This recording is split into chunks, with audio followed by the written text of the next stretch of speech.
Good afternoon. I'm Fred Kemp. I'm President and CEO of the Atlantic Council, and it's my pleasure to welcome you all joining us here in our headquarters personally and virtually. I'd also like to welcome all the viewers of C-SPAN Book TV to today's event. And the title of the event is The Art of Diplomacy, Historic Agreements That Change the World, which is drawn from the title of a brilliant book by Stuart E. Eizenstat. So let me first quote the late Henry Kissinger from his foreword to the book.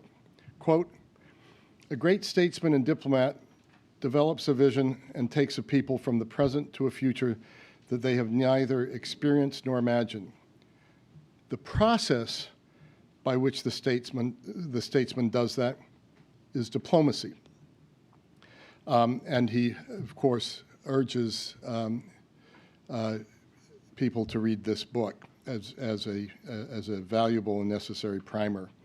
There's also a foreword from Secretary of State James Baker. I don't know anyone, Stu, that has a foreword from Kissinger and a preface from Baker, so congratulations alone for that.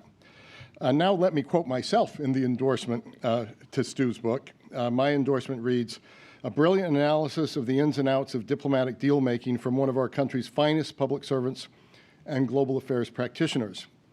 Eisenstat's superb writing, sharp analysis, and in-depth interviews offer unique insights into what diplomacy works, when it fails, and when the use of force becomes necessary.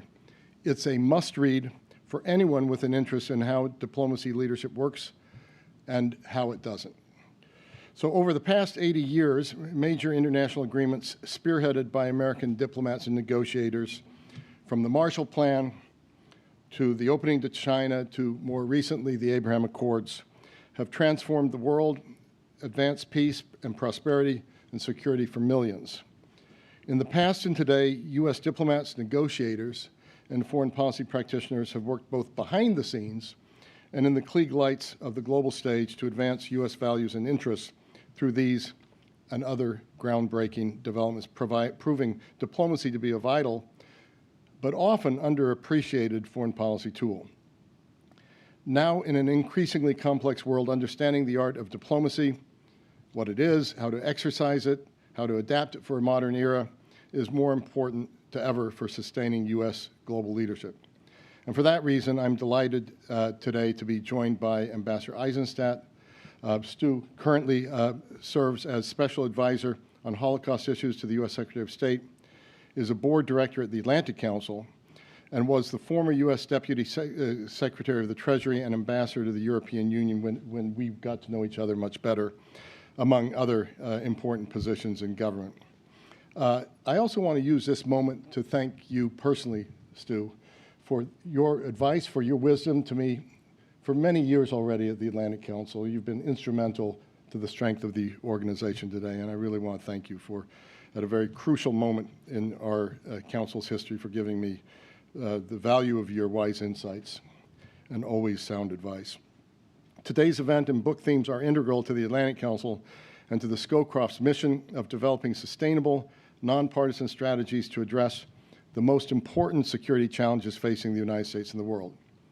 The Scowcroft Center honors General Brent Scowcroft's legacy of service and embodies his ethos of nonpartisan commitment to the cause of security, support for U.S. leadership and cooperation with allies and partners, and dedication to the mentorship of the next generation of leaders. I think it's appropriate that the Scowcroft Center is hosting this because General Scowcroft was not only a great military man, he was also one of the most brilliant diplomats of our times, and he knew how the two interacted, which is one of the most important elements of Ambassador Eisenstat's book.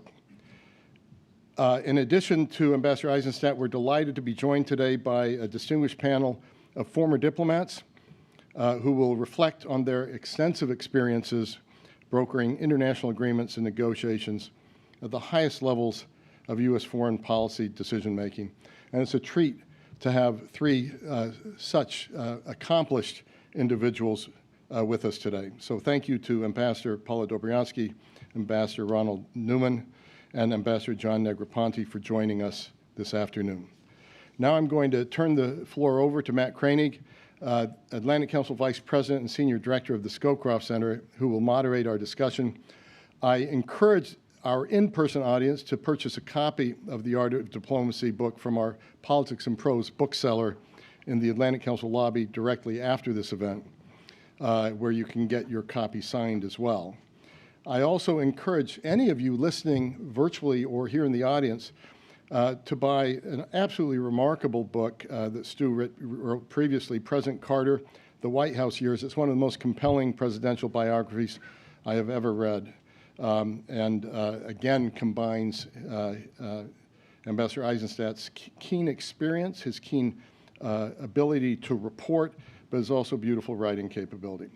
So thank you, Ambassador Eizenstat. Thank you, Stu, for your service to our country and the world and for producing this important work. Everybody go buy it. Everybody go read it. And thanks to our speakers and audience for joining us.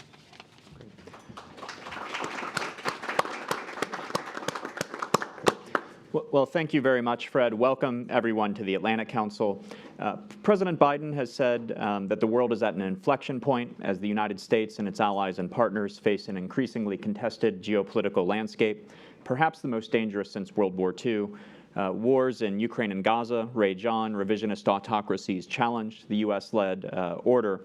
So there's no more important time for diplomacy and no greater need for proactive, engaged U.S. global leadership in the world. Strengthening U.S. global leadership and sharpening our diplomatic toolkit requires both a reflection on where we've been and a projection and looking towards where we may be going. And that's what we're going to do today. So to discuss these issues, I'm fortunate to be joined by such a distinguished panel. As Fred mentioned, you're experts on this topic, but you're also characters and part of this story and characters in the book. So I'm pleased to be joined by Ambassador Eizenstat on my left, who Fred has already introduced. To his left, we're fortunate to have Ambassador Paula Dobriansky. She's Vice Chair of the Atlantic Council Scowcroft Center for Strategy and Security and an Atlantic Council Board Director. She's also a Senior Fellow at Harvard University's Belfer Center for Science and International Affairs and former Undersecretary of State for Global Affairs. To Paula's left, we're also delighted to welcome Ambassador John Negroponte. Ambassador Negroponte is Vice Chair of McLarty Associates and has served as Deputy Secretary of State, was the first ever Director of National Intelligence, and was Ambassador to Iraq, the United Nations, the Philippines, Mexico, Honduras, and many other positions in government. And finally, to his left, we're honored to be joined by Ambassador Ronald Neumann. Ambassador Neumann is the president of the American Academy of Diplomacy, and he served as U.S. ambassador to Afghanistan, Algeria, Bahrain, in addition to other positions. So a very experienced panel indeed. Thank you all for your service to the country. Before we begin, I'd like to share some housekeeping notes for the audience. The discussion is obviously on the record. We will leave time at the end for questions and answers, so we encourage all of you here in the studio and those watching online to participate. And if you would like to ask a question, submit your questions at askac.org, and I have a iPad up here. The questions are already populating. We haven't even started, and the questions are coming in. We also invite you to interact with us on X, formerly known as Twitter. You can follow us at Atlantic Council and at AC Scowcroft, and use the hashtag Art of Diplomacy. So with that, let's begin the discussion. Stu, congratulations on what's really a monumental achievement. In a way, it's a history of U.S. foreign policy over the past half century or so, but through the lens of diplomacy, what works, what doesn't. Again, you can buy it on Amazon or out here from Politics and Prose. But to start, maybe just tell us about the book. Thank you, Matt. And I want to say at the outset that my relationship with the Atlantic Council goes back decades. And Fred Kemp, who I first met when I was ambassador to the European Union, and he was at the Wall Street Journal in Brussels, took over what had been a moribund institution and has made it one of the most remarkable think tanks in the world. And so it's a particular pleasure being on the board for so many years to be able to address you here. At a turbulent time, with the world beset with conflicts that are seemingly incapable of positive resolutions, I wrote this book for three reasons. First, I wanted to show through 130 interviews of the actual participants, putting you in the negotiating room, how American diplomacy has resolved over the last 50 years major conflicts and can do so again. Second, with hot wars going on right now in Gaza and Ukraine, I wanted to take a hard look at when, how, and whether U.S. military force can be used and how it can be used effectively to support diplomacy. And third, I wrote it because I am very concerned that we are near an era of a new isolationism, which we saw between the First and Second World Wars. And I wanted to show how important U.S. engagement and leadership is to create a more stable world, and that if we lapse into isolationism, if we withdraw and just focus internally, we will leave a huge vacuum in which Russia, China, and others with very different values and interests will fill the vacuum. Now, diplomacy is the management of international disputes by negotiation, but I call the book The Art of Diplomacy because there is an art to it. It's like an artist taking a blank easel and drawing a beautiful painting. It is convincing the other side that what is in your interest, the United States' interest, is in theirs as well. It's not a game of poker in which it's winner take all. Quite the contrary. International agreements can only succeed if both sides and all parties see it as a win-win situation.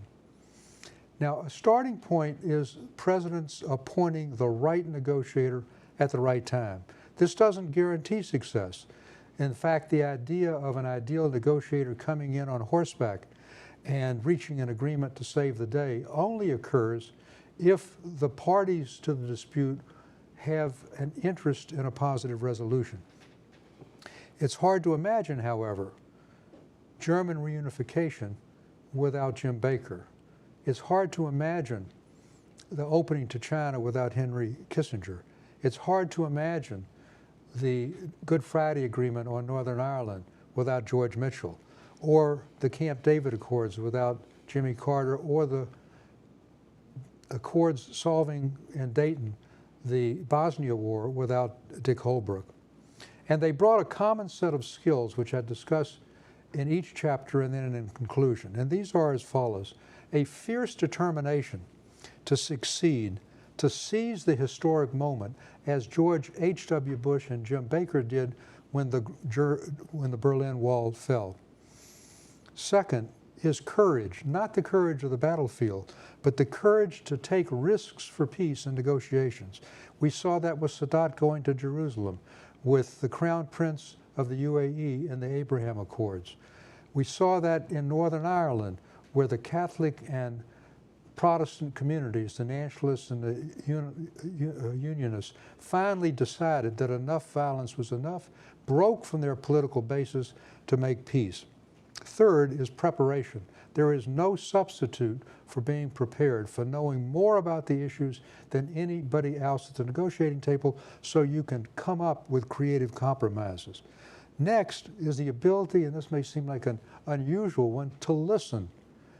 Not just to speak, but to hear the other side, to put yourself in their shoes. It is what Larry Summers called unsympathetic empathy, so that you appreciate what they have to get out of an agreement in order for you to succeed as well. Next is to build trust through personal relationships. The perfect example was Jim Baker spending 3 days with Edward Shevardnadze, the Soviet foreign minister, at his retreat in Jackson Hole, Wyoming, to break down barriers and lead to a German reunification. Next is creativity, and that's where the artistic point comes in. There are always going to be barriers to success, and finding a creative way of avoiding them is a tremendous art. The perfect example of that is George Mitchell, where the militias, the Unionists and the Nationalists refused to put their arms down because they distrusted each other. And so he came up with something called the Mitchell Principles, which did not require them to drop their arms, but did require that the solution be a nonviolent solution. It was only 9 years later that they actually dropped their arms. Stamina is another requirement. These are marathons that end with a sprint. They last sometimes years. And you have to have the stamina of a long-distance runner and of a sprinter in order to succeed. This was clear at Camp David, where over 13 days and nights, Jimmy Carter averaged maybe 3 hours of sleep. The term shuttle diplomacy came from Kissinger, going between Syria and Egypt and Israel for 2 weeks with almost no rest, and if I may say, only a few hours sleep for me at Kyoto in negotiating the climate change agreements. The use of back channels is critical. Oftentimes the parties are so antagonistic that they won't get into the same room. And so back channels were very useful in the 1993 Oslo Accords. They were used by John Kerry in going through the Sultan of Oman to get Iran to the table for what led to the joint nuclear agreement, the JCPOA. So back channels are very important. Next is not swinging for home runs or you strike out. Go for partial agreements. President Carter tried to get a comprehensive agreement in the Middle East and then realized he couldn't, was satisfied with a bilateral agreement. Try to build on these, and the Good Friday Agreement is a good example. The two key issues, the future of Northern Ireland, was not resolved in the Good Friday Agreement. It was left to a referendum, which is yet to happen. So you take what you can and then build trust and confidence and go to the next step. Next is, we often are not as reliable as we should be in honoring the agreements that our preceding presidents have made. It's important to honor them. I'll give you a perfect example of when it was done and when it wasn't. Ronald Reagan, who ran a successful campaign against us in 1980 in the Carter administration and had criticized the SALT II nuclear agreement, actually honored that agreement because we had reached it, even though the Senate didn't ratify it, honored it for the full term.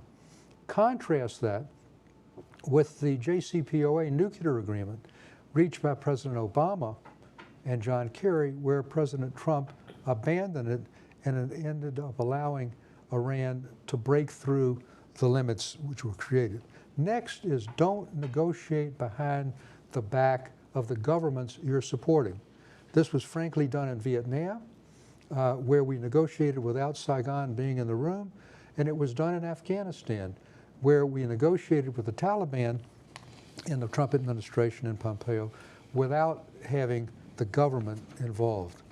Next is, there is no such thing as a lone ranger. As great a negotiator as Kissinger and Baker were, they had very talented teams backing them up, and they maintained the confidence of the president and White House staff, so when they negotiated, the other side knew they were speaking for the president. And then the application of leverage. Positive leverage, for example, opening our market for trade abroad, but also what greases the wheels. So one of the things that made the Abraham Accords possible, the UAE and Israel, was F-35s given to the UAE. There are also negative leverages. Economic sanctions, and I discussed that at length, are of decreasing value. We see that with Russia, which is still in Ukraine, with the President Maduro of Venezuela, who is still president, with the Iran and North Korea nuclear agreements. So those are of decreasing value, but the threat of military force sometimes works, as it did in Haiti in 1994. The ultimate leverage is military, and here I'll close my brief opening remarks. If you're going to use military force as an instrument of diplomacy, it's the hardest choice a president can make, to put U.S. forces in harm's way. It should be the last option after you've exhausted all other means. It has to be in the supreme national interest of the United States and have a good chance of succeeding. But critically important, and this is a mistake we made in Iraq, and to his great credit, Steve Hadley, a key member of the Atlantic Council, who was President George W. Bush's national security advisor, said, one of the great mistakes we made is we went at it backward. Instead of having a political plan before we went in to get rid of Saddam, we did it afterward. You have to know what the political plan is at the end. And here we're seeing the results of that to this day in Gaza, where the invasion was done without a look at what the post-Hamas future will look like. It's one of the reasons Benny Gantz left. So it's critically important to think through that before the first shot is fired. Next is to recognize the barriers to success, the costs and the challenges of military force. Mike Tyson, the former heavyweight champion, said, everyone has a plan until they get punched in the mouth. You're always going to have unexpected things. So, for example, in Kosovo, with over 70 days of bombing, we ended up, by mistake, bombing the Chinese embassy in Kosovo. They still, to this day, believe we did it on purpose.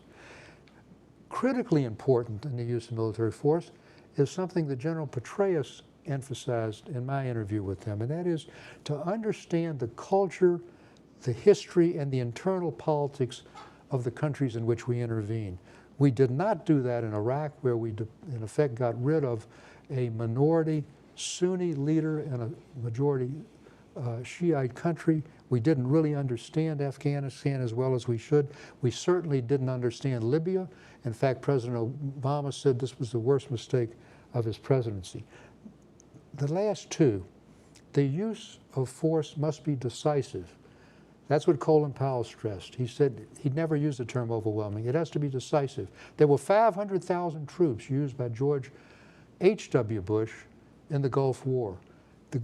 One of the great mistakes that was made in Iraq and Afghanistan is that George W. Bush, the son, divided our troops between Iraq and Afghanistan, used what Don Rumsfeld, the Secretary of Defense, called a light footprint, and we did not have the decisive force that we might have had we not done that.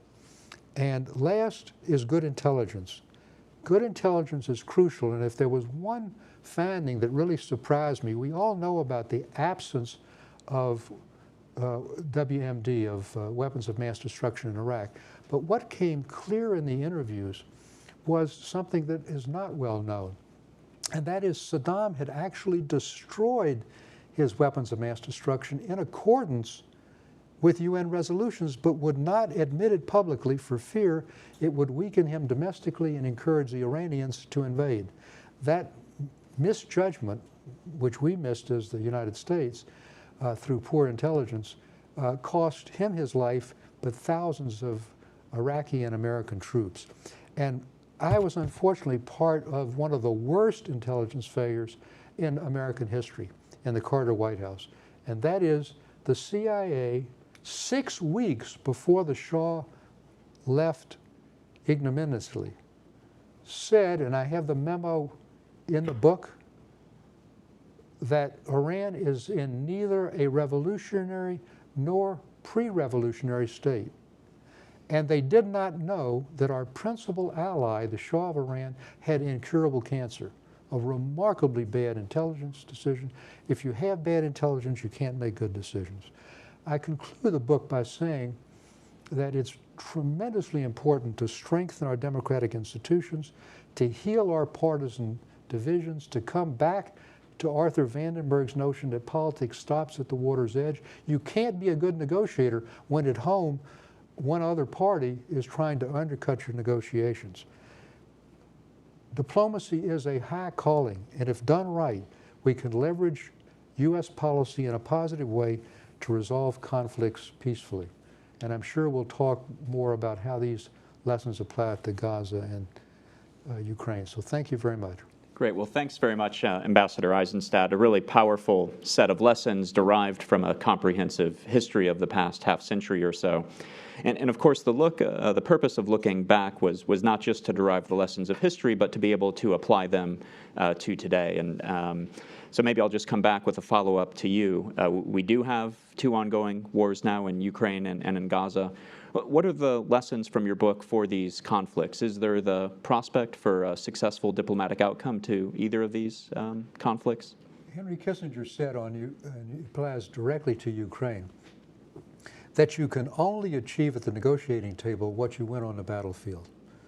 And this war in Ukraine will only end when each side believes that it can't achieve any further political goals on the battlefield. And that's why it's so critical to arm Ukraine as quickly as possible. The delay of 6 months was a terrible blow. The fact that the Biden administration did not send F-16s and Abraham tanks as quickly as possible was very difficult, because the key is to strengthen Ukraine when they go to the negotiating table. Now, I believe, and this may be novel, I would love to hear from my panelists and from you, I don't think at the end of the day we're going to have a formal peace agreement. I think that the precedent will be the 1953 armistice agreement in Korea, which has lasted for peace for 70 years. That is not a formal agreement. There'll be a dividing line at some point, and in order to make sure that Putin is not ultimately rewarded for being able to hold on to some Ukrainian territory, it will be very important that we keep the sanctions on and that we give no territorial international support to what he's acquired by force. A similar situation as the 1974 Turkish invasion of northern Cyprus. It's important that we not negotiate behind Zelensky's back, as we did again in Afghanistan and in Vietnam. This is his war, and we have to be supportive of it. And last, and this is going to be really critical, there's an old proverb that says, "Fool me once, shame on you. Fool me twice, shame on me." Well, we've been fooled twice by Putin on Ukraine. In the Budapest Memorandum of 1994, they gave up, Ukrainians did, the third largest nuclear arsenal in return for a commitment in writing by Russia to respect their territorial integrity, which they violated when they went into Crimea. And the second time was during the Donbass fighting in 2014 and 15 through the Minsk I and II agreements, which we, the United States of America, also signed, in which we said that we will assure, with the fighting stopped, that there'll be no further fighting and no further intrusion into Ukrainian territory. Violated then, and we did nothing.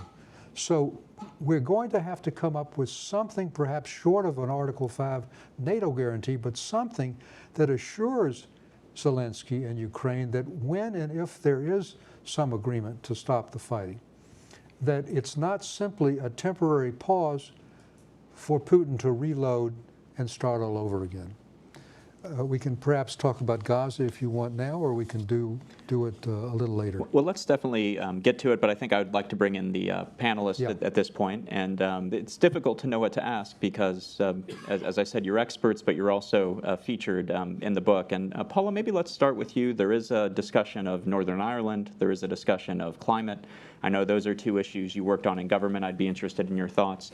But also one of the things I like about the book that'd be interesting to get your thoughts on is I think sometimes people think of diplomacy and force as alternatives, and I think Ambassador Eizenstat talks effectively about how they actually go together. So would welcome your thoughts on the use of force, Northern Ireland, climate. Right. I'm going to focus on use of force at the beginning, but first let me congratulate you, Ambassador Eizenstat. Stu, I really want to wholeheartedly congratulate you and also say to you that, you know, what you've written is so crucial, not just for the current, but I think for the future. I'm affiliated with Georgetown University that churns out future foreign service officers and future negotiators, and also at Harvard University, where we've had the Future of Diplomacy project. And I just wanted to say thank you, because your book is amazing in terms of a retrospective, lessons learned, and as you well articulated, the kinds of qualities that one needs to have in order to negotiate successfully and compellingly. So I really wanted to pay that tribute to you. And also, if I may say, you've also been an incredible mentor to me over these years in so many different ways, and just thank you. Use of force, they do go hand in hand, and I think you already well articulated that. But as you were speaking, let me mention two situations in the past and the present that come readily to my mind. One is you mentioned Reagan. I was in the Reagan administration at the NSC, and when it went from Carter to Reagan, we were dealing with martial law in Poland. At that time, Soviet tanks right there at the border, and General Jaruzelski declaring martial law. You remember the famous phrase of Reagan, peace through strength.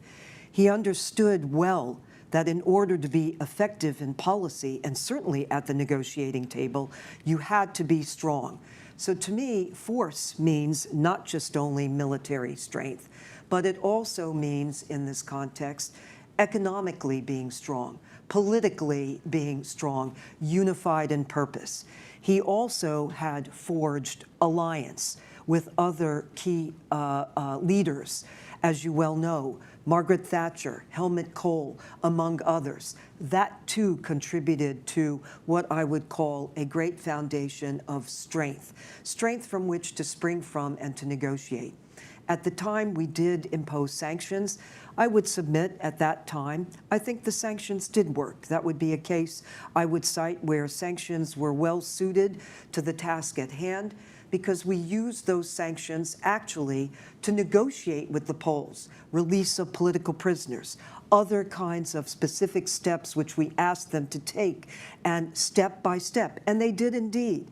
And they did because also at the time we were operating from a very strong foundation of strength, and in terms of our military prowess. Plus, I'll remind you that in 1983, Reagan gave that speech, the Star Wars, the well-known Star Wars speech. If you look back historically, it's amazing to see what leaders were saying at that time, particularly those in Moscow. They were terribly concerned. So force here, I want to also point out, it means what you have as your foundation, your military foundation, the fact that you might well use force and in tandem with partners. But by the way, it's also in this case when he articulated the ballistic missile defense, which there was such concern about what that would mean, carrying this up to space. So succinctly, I want to put that forward because I think it does demonstrate that it is interwoven into negotiation. We were successful ultimately in Poland. They held free and fair elections. The troops had been well withdrawn. And as we know, Solidarność was able to come to the forefront, and actually Lech Wałęsa was then elected as president of Poland. That happened years later. So as you also very well point out, and I have to underscore this, one of your characteristics is also time. You know, every negotiation is going to be varied. It's not going to be always the same. And it's not always going to end with the complete, oh, it's done, move on to the next. So let me just go fast forward to Ukraine. It's one I'd like to comment on because I think the elements of your book are so apt to what's happening at present. Here, force does matter. Already, Stu mentioned the importance of the military assistance. But I would just put it succinctly, because this is how Ukrainians themselves have articulated it. How can we negotiate if we're not negotiating from some kind of position of strength? Some position of strength here. And that's as simple as it is. Armistice is one of the options, but I would say, at least as I see it at this particular time, I think that the Ukrainians want to give it a go as much as they want. They're getting additional assistance at this time. They've been very creative. They're not the negotiators per se at this moment, but creativity was also one of the principles you put forward. They've been extremely creative in terms of how they've positioned themselves. Two last points and I'll conclude. I think something that Stu said I really want to underscore in the current situation for negotiation for Ukraine, and that is that we also have to let Ukraine lead. They are the ones who have their blood and treasure on the ground in this fight, and they have to be the ones who lead it forward in terms of a negotiation. They were very willing to do this at the very outset. Some of you may or may not remember when the Turks actually held and mediated a discussion between Kuleba, the Ukrainian foreign minister, and Lavrov, and it was to just set up a humanitarian corridor. And by the way, that never happened.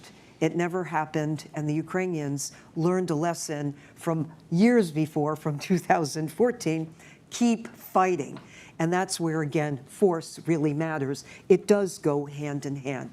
On Northern Ireland and climate change, there's a lot to be said. I'm going to just make one broad point, but I hope I'll have a chance to come back to. I enjoyed reading the chapters. Senator George Mitchell, the credit I'd give here is, and as you rightly point out, the story is not ended. But you know what's significant? We just celebrated last year the 25th anniversary of the Good Friday Agreement. In fact, it gives me a bit of the chills because all the parties came together to talk about it. It did an important thing, which was provide a ceasefire. And there was a focus on next steps. There's a lot that hasn't been resolved, quite frankly, but it was an enduring piece of negotiation. And that's what was certainly celebrated in that case.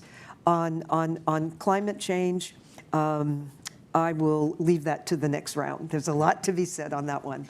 Okay, great. Well, thanks, Paula. Good insights, and I do hope there's time to come back to climate. But let's go now to Ambassador Negroponte, and you're featured in the book in the discussions over Vietnam in the 1970s and then later with Iraq. I wonder if you might reflect on what you think the successes and failures were from those cases and what they might mean for today. Well, I don't think there's much that you can say was successful about our efforts in Vietnam, although I'm happy to see that despite our defeat there, which it was, Vietnam today is a good friend of the United States. And I thought that was a lesson in and of itself. Here we had this image of China being some kind of, and the communist movement being some kind of monolith, that once South Vietnam fell, then they would spread their tentacles throughout the rest of Southeast Asia. Didn't happen. But what is more, when China attacked Vietnam in 1979, Vietnam stood its ground and punched them in the nose. And they're ready to do that again if they get attacked by China. And I would say today it's fair to conclude that they are, if not formally so, they are aligned with the United States in their view of the international situation. So I think that's a positive. Iraq, you know, we stumbled into a lot of that. A tremendous number of mistakes were made. I think one of the most important being in the area of intelligence, which led to a whole reform of our intelligence organization, the Intelligence Reform and Terrorism Act. But and I would say there that probably the biggest challenge we had then, and we still have now, in the field of intelligence, is that of analysis. It's understanding what you actually are looking at, as distinct from not having adequate collection. We're very good on collection. We have SIGINT, HUMINT, geospatial intelligence, and so forth. Every intelligence agency you can think of is organized around a particular collection method. But the real key is analysis, and do you really understand what situation you're looking at? And I think it's improved in those intervening years, but it always needs work. Just a couple of other things. Stu, I really loved your conclusion and the different lessons of the art of diplomacy, and I saw that in your introductory remarks you spoke quite a bit from those. I think they're absolutely excellent. I didn't know if I might suggest not necessarily a new one, but you could have included something like ensure international buy-in for what you're doing. And I'm thinking particularly of the example of the two Gulf Wars and how Jim Baker and George Bush, Herbert Walker Bush, put such emphasis on getting the legitimating imprimatur of a United Nations Security Council resolution, and how we really made practically no effort at all. I was perm rep at the UN at the time. Was amazed how quickly we rushed into conflict where we'd barely set up this new inspection mechanism for Iraq. It had been in existence a month or two, and we were already sort of warming up for the battle, and we were seeking a second resolution, and that effort failed. So I don't think that the second Bush administration had enough patience to see the inspection process through and do the necessary work to get the international buy-in that James Baker and George Herbert Walker Bush did. And I think that was the big difference between their administrations on the issue of foreign policy. Well, those are good points, and Ambassador Eizenstat, that was something of a question back to you, so maybe we'll let you respond. Should the importance of building an international coalition, should that have been another lesson of the book? Well, I mean, I stress absolutely, it's one of my key findings in the book, is that one of the big differences between Bush 1 and Bush 2 was that Bush 1 got UN Security Council support as well as Senate support. He built a 38-country coalition. George W. Bush, Bush 2, did not get UN Security Council support. He had a much thinner coalition, basically the US and the UK. And that lack of buy-in, as John said, was a reason why the Iraq War did not occur with a positive outcome as the first. But there was a second reason. And this gets to the point I make about before you shoot the first bullet, know what your political outcome is. George H.W. Bush, Bush 1, knew he had a limited political objective, and that was simply to get Saddam out of Kuwait. He was criticized, as was Colin Powell, as you remember, bitterly, that we had Saddam on the run, choke him by the throat, go into Baghdad. And they said, if we go into Baghdad, we'll own it. That was not part of the UN resolution. It was not part of the international coalition. On the other hand, Bush 2 had a much more expansive political goal, make Iraq into a democracy. Now, as John has pointed out, they do have free elections now, but the cost was ghastly in order to get there because we really didn't understand the internal politics and dynamics of Iran.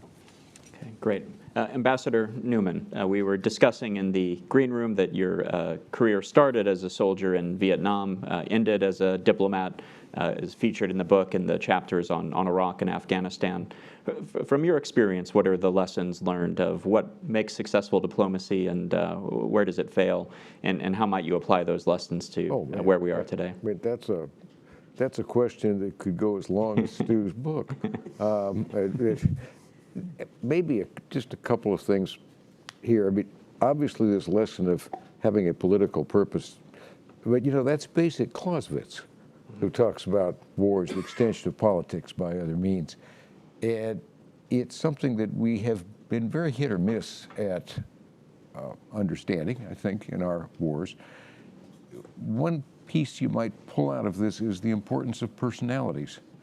Because whenever you have these mixed situations of war and negotiation going on, the interaction of your military and your civilian leaders is really critical. And we have an interesting system where nobody's in charge.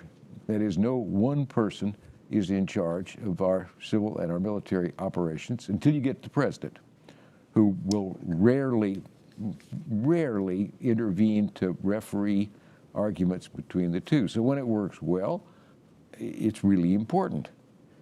But when it doesn't work well, it's really messy. And I've seen both, not so much Vietnam because I could talk from academic studies, but you know, I was an infantry officer down the field. You're not doing high politics as a rifle platoon leader.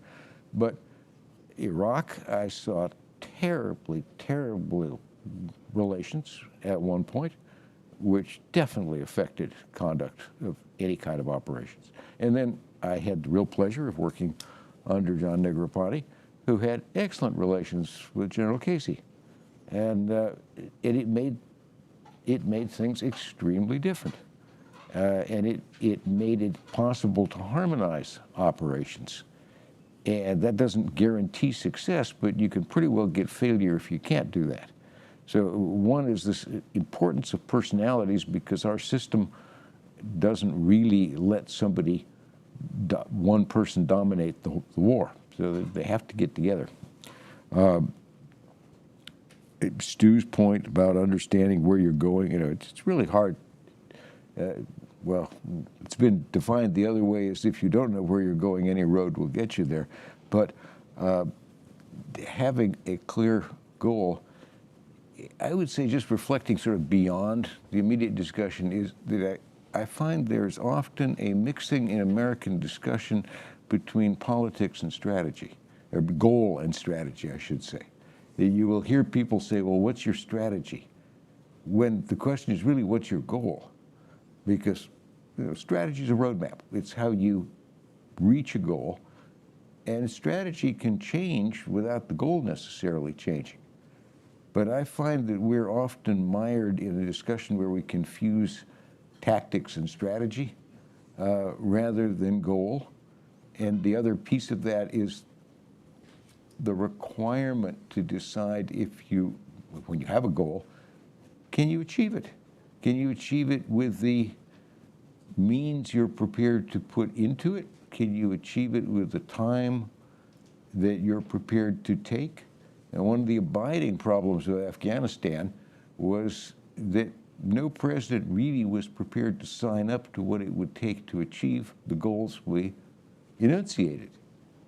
And in fact, that came up later on during the Obama administration in their review, and the answer was, well, that's fine, but we don't have that much time, so give me another strategy to do it in an unrealistic time. They didn't say that, but there is a political pressure often to simply give me a strategy that will succeed in my operation in the time that I'm going to give you, even if the answer is you can't get there from here. And so this is because this is a problem of diplomacy, but this is a larger problem of American leadership and American public discussion. So if I may say on Ron's point, he gave me a very important lesson during my interview of him, and that is when you were trying to get $450 million in economic assistance to support the military aid that we were getting, you ended up getting $45 million. Mm-hmm. Yeah. You didn't have enough economic assistance to really back up the military. And oftentimes the military simply takes over a situation and doesn't give the economic side a chance to build on the achievements that the military has made. And second, you mentioned that it was very important that the aid, in fact, Bill Gates said this. It's exactly what you were saying, Ron. Bill Gates said to me in the interview that with respect to Afghanistan, we simply and Iraq, we did not have the military means to achieve the political objectives we wanted, and that the military simply couldn't produce the political outcome that we needed to achieve. Interesting point. Okay, I see we have less than 10 minutes. I do want to get to audience questions, which are coming in. Can I do a 1 minute? Okay, Paula, if you want to do 1 minute on... 1 minute on climate change. When there is a question here on climate, if I can fold it in. Well, so they say, ahead. when in negotiations over climate, what sells in the negotiations? Is it appeals to national interest, or is it appeals to global public goods? I think it's both in that, if I may say. But I want to weave in some elements of Stu's book.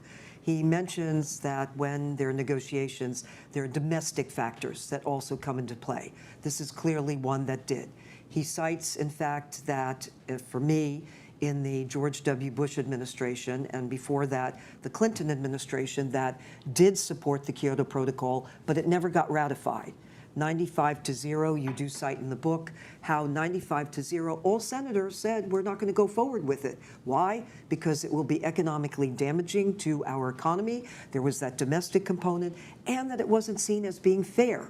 Because why would the United States join this when there was a huge portion of the globe that was exempt from the terms of any kind of binding agreement. So fast forward, I do want to say this. In terms of negotiation during my tenure, I would say there were several factors that we haven't highlighted that I think were important. As a negotiator, I'm going to say I believe that I was perceived as being fair. Why? Because I actually had no record on climate change. That wasn't an issue for me. I was thrown into it, and honestly, I listened, which also was another characteristic. Are you listening? Seriously, that's important. So I was listening from everyone from Greenpeace all the way over to the deniers and all in between. Actually, it was important. I think it gave me a base from which to really deeply understand the issue. And then finally, here, something that he cites, and I really want to underscore, you could be a leader of a team, but it's your team that also really matters greatly. He cites Sue Binias, who, by the way, during my time, she was with us. She went out of government. By the way, she was brought back in by Secretary Kerry. You know, when you're up against others at the table, one thing I learned with some other countries, you're seeing the same diplomats over and over and over. There's no turnover. And their history is really very deep. So simply put, these were some other elements to weave in here. Well, and on climate change, that's still ongoing. Good, and both public interest and public goodwill matters. Ambassador Negroponte, maybe a question for you. There's a question from the audience. How should we think about judging whether a diplomatic outcome was successful or a failure? Well, I think you'll know it when you see You know it. it when you see it. So I mean, I think Jim Baker getting those votes for the UN resolution approving the use of force during the first Iraq War, I think it was clearly a diplomatic success, and everybody would acknowledge it as such. I don't think people rave about the Vietnam Agreement, and rightly not. I mean, I think you do. You'll recognize it. You know, remember that because success has both short and long-term definitions. So getting and holding the coalition together for the first Gulf War, that's unquestionably a success. But one of the things to remember about diplomacy is nothing is final. Everything goes on. And so you had a huge success, and I agree that the first Bush administration was correct not to go into Iraq, but that left you with a containment strategy which gradually was coming apart. And I don't know if the war was the right answer for the second, but it was, the containment strategy was becoming unsustainable, and then I worked on that. So everything goes on. There is no final end state to diplomacy. Good answers. And just a few minutes to go, and it shouldn't be a surprise. We do have a question from the audience about what all this means for Gaza. So maybe we'll come back to you, Ambassador Eizenstat, to speak about Gaza and any final words you'd like to leave us with. In order to have a successful military strategy, you have to have three things. First is good intelligence. And the intelligence from the best intelligence agency in the world really failed Israel. They missed a key factor, and that is, and this was told to me by several generals in a briefing that we got from another think tank in Jerusalem that I share with Dennis Ross called the Jewish People's Policy Institute, and that is, they allowed Hamas to morph from a terrorist group under their eyes into a full-blown terrorist army. 30 to 40,000 troops, well-armed, well-trained, well-disciplined, hidden in 300 miles of tunnels, some 80 meters deep, totally missed. They had the actual intelligence plan, gliders and all, that were used on October 7th, and they concluded from poor intelligence that while the intelligence, this goes to your point, John, you collect it, the question is analyzing it, they said Hamas doesn't have the capability of implementing it. So that's really crucial. Second is the need for decisive force. But third is the point that I've been making before, and that is you must be able to combine the politics and the military. Hamas can't be defeated by military means alone. That's the lesson from Iraq, it's the lesson from Gaza. We have to put Gaza in a broader diplomatic context. Israel's greatest security would come by being part of a coalition with the moderate Sunni Arab countries many of whom it already has peace agreements with, and added to the Saudis, against Iran's axis of resistance. That is their real security, but that will only come if there's some perspective on how to solve the Palestinian problem, and that is not there. So they also missed on intelligence. They thought they could domesticate Hamas. There were 18,000 Gazan workers coming into Israel every day as day workers. Turns out many of those were passing on intelligence information to Hamas. So the absence of good intelligence and the absence of a pre-war political goal is something that is haunting Israel to this day. At the same time, Hamas does have to be disabled as a governing and military force. You cannot have an army at your border represented by a Hamas government that is committed not to a two-state solution, but to the eradication of the state of Israel. But again, that cannot be achieved only by military means. You've got to combine the diplomatic, and that diplomatic is not just a sole Israeli diplomatic mission. It is putting Israel in the context of a broader coalition of moderate anti-Iran Sunni states. Well, I'm afraid we've come to the end of our time, but thank you all for a rich and timely discussion and for your service to the country. Thanks to all of you for joining us.